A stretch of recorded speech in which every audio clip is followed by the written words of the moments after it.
Tere minu poolt kõigile.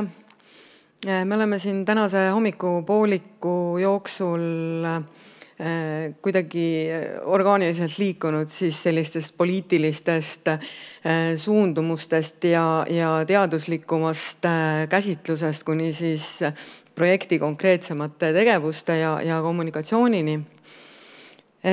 Ja mis need hoiatusedki muud on kui kommunikatsioon? Ehk siis see oht, see ohuolukord, meil peaks olema see teadmine ja hoiatus siis annab selle teadmise edasi avalikkusele. Et milles üleujutusoht üldse on? Et on juba öeldud, et tavaliselt vesi seal, kus ta olema ei peaks, kus teda varem pole harjumuspäraselt olnud. Ja selle ohu tähenduses me mõistame ikkagi neid kohti, kus on siis inimesed või taristu, mis sellest liigvest kahjustada saavad. Et Soomaad me üleujutusohu riskipiirkonnaks ei loe, seal on see kohastumus, see on kultuuripärand ja kõik muu, mis sinna turism, mis sinna kaasa käib. Ja miks me hoiatame? Me hoiatame sellepärast, et seal on tõenäosus, et tekibki see sama varaline kahju, tervisekahju, seal looduskahju. Ja Eestis me räägime erinevatest üleujutusohu olukordadest, ehk siis Pärnu siin eelkõige on merest ohustatud, küll aga sel suvel sai sahmaka nagu valingvihma kaela või kaks, kus siis tekkis see nii-öelda linnaline üleujutus. Ja ka tegelikult see siseveekogu üleujutusoht ei ole meil kuskile kadunud. Me näeme siin kevadise suurvee puhul olukorda, kus see pole enam nii suur nagu seal eelmisel sajandil, küll aga tegelikult me oleme täna ja see viimane suvi on meil eriti hästi kinnitanud seda, et tegelikult see siseveekogu üleujutus võib tulla meile hoopiski täitsa ootamatul ajal. Ja on ka teatud sellised tehnoloogilise süsteemiga seotud üleujutused, mis siis eraldi väärivad käsitlust. Kuidas me hoiatust anname? Hüdroloogia osakond ei anna hoiatust, selleks on Keskkonnaagentuuril siis kanal läbi synoptikute, kes siis vastava info viivad avalikkuseni. Meil on veega seotud siis tõesti erinevad tasemed ja jälle oht, mis see oht on? Et oht tegelikult ongi see, et mis need ohutasemed tähendab, on see, et me peaksime õigesti mõistma neid. Kui me oleme selles olukorras, kus veetase ühes või teises kohas on tõusnud selle nimetatud kollase piirini, siis see ei tähenda juba seda, et meri oleks kuskil päris põlvini, küll aga tähendab see seda, et kui nüüd siit edasi läheb, siis see jama tuleb. Jah, kui tänaseks on antud ju siia samasse maakonda see teise taseme hoiatus, et värvid ju kõnelevad hästi, et kollane, oranž, punane on juba jama, kollane või see oranž on ka ikkagi viitab sellele, et asi on tõsine. Siis see, kuidas moodi avalikkus neid hoiatusi, kuidas sellest aru saada. Et selle kollasest olukorrast ma hetke pärast räägin uuesti. Ja meil on endal, loomulikult meil on siis protsess, et kuidas moodi see kõik käivitub, meie see nii-öelda siis hüdroloogia osakonna see köögi pool, et kui me jälgime seda veetaset, ja kui ta siis läheneb sellele kollasele, siis me oleme eriti valmis, siis me oleme juba valmis mitte ainult esmaspäevast reedeni 8-6, vaid ka tegelikult väljaspool tööaega, eriti mina alati. Ja meil on selleks erinevad vahendid, meil ei ole siiamaani siis selle minu töö Keskkonnaagentuuris oldud aja jooksul olukorda, kus oleks pidanud andma teise taseme hoiatuse.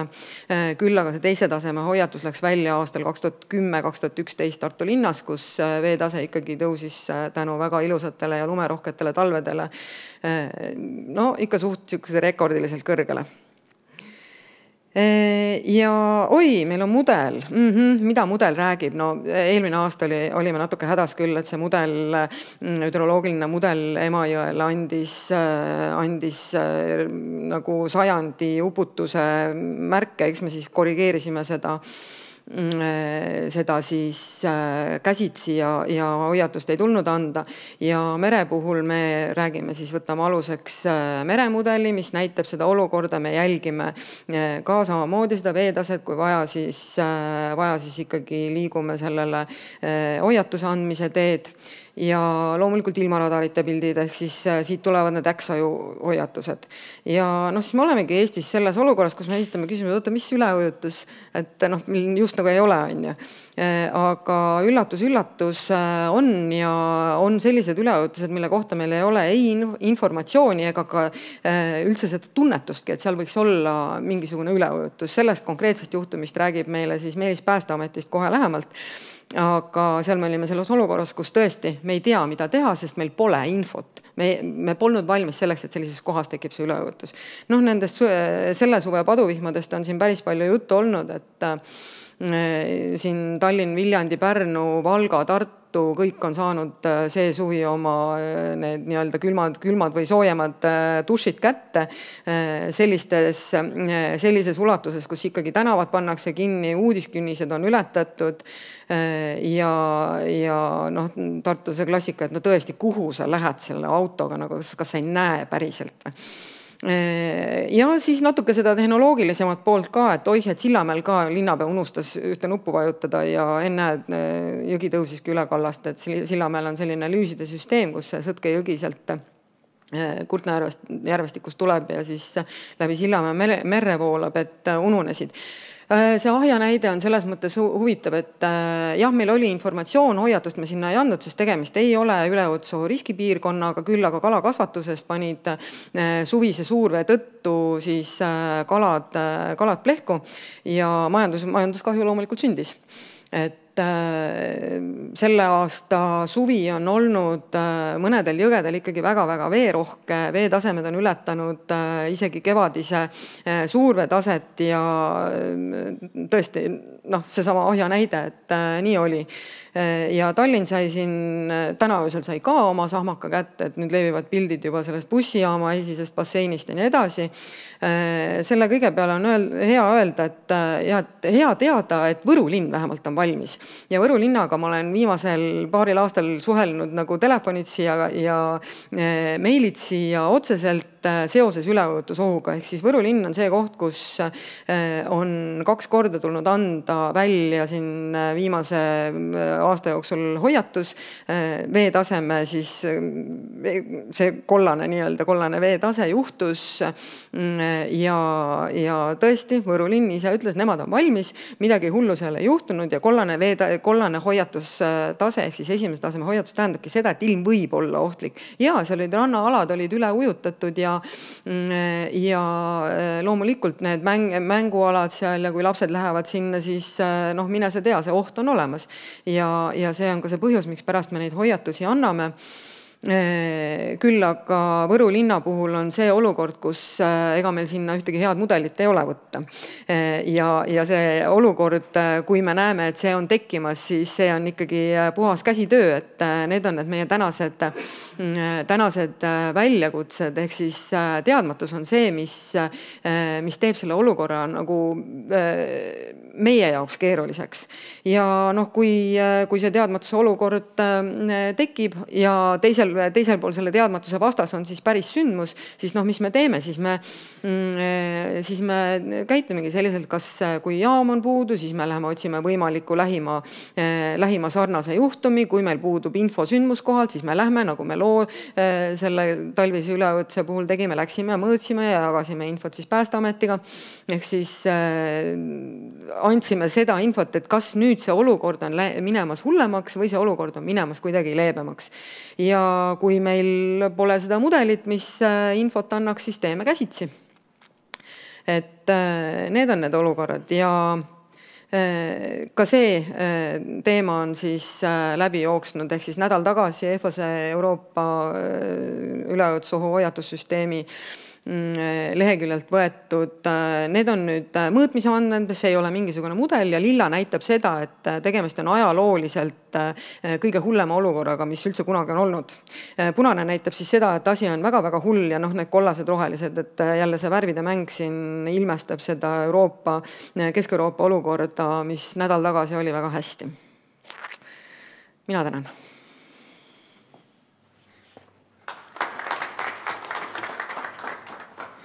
Aitäh, Jana. Suurepärane ettekanne ja meie tegemistest. Ma arvan, et see esimene koht, kus oli mudelijoon, see ehmatas võib-olla inimesi ja sa pead seda kordama, ärme slaidi vist ette võtta, aga on laekunud küsimus, et kas ma saan õigesti aru, et meil on hoiatuste andmiseks protsess, aga puudub mudel ja prognoos? See peaaegu, et nii on. Ehk siis küsimus väga hea ja näitab ka selle tänase koosviibimise põhjuseks oleva üleujutuste projekti olulisust. Ehk siis meil on mudelid, me kasutame erinevaid andmeid, ma näitasin ju meremudelit ja radari andmeid, küll aga hüdroloogilise mudeliga asjad on halvad ja täna me juurutame sellesama Euroopa üleujutusorganisatsiooni siis pakutavat prognoosmudelit, mis annab meile aimu ja ilmselt osutub väga kasulikuks tööriistaks kevadise suurpäeva ajal. Ja need kohad, miks ma siin lõpus mainisin ära ka selle teadmatuse olukorra, siis need tänased linnalised üleujutused me võime hoiatada ju radari andmete põhjal, et äksajud on tulemas ja seda me ka teeme, aga seda aimdust, kus ja kui kaua see vesi siis seal linna keskkonnas päriselt viibib, kui kaua ta operatiivsõidukeid või ühistransporti või tavainimeste liiklust takistab, siis seda vastust meil ainult radari andmete põhjal me ei saa seda vastust ja see on ka üks põhjus, miks pärast me tegeleme selle linna üleujutuste siis mudeli arendamisega selle üleujutuste projekti raames.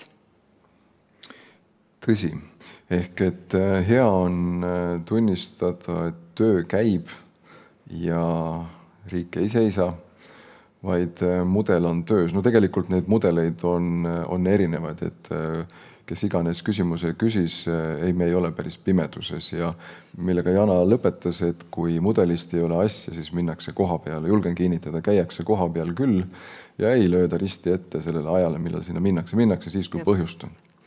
Aga küllap vist on nii, et kui vihm sajab maha ja siis mõne vooluveekogu mõõtepostil vist sel hetkel seda kohe ei näe. Mõne aja pärast jõuab ta sinna jõkke.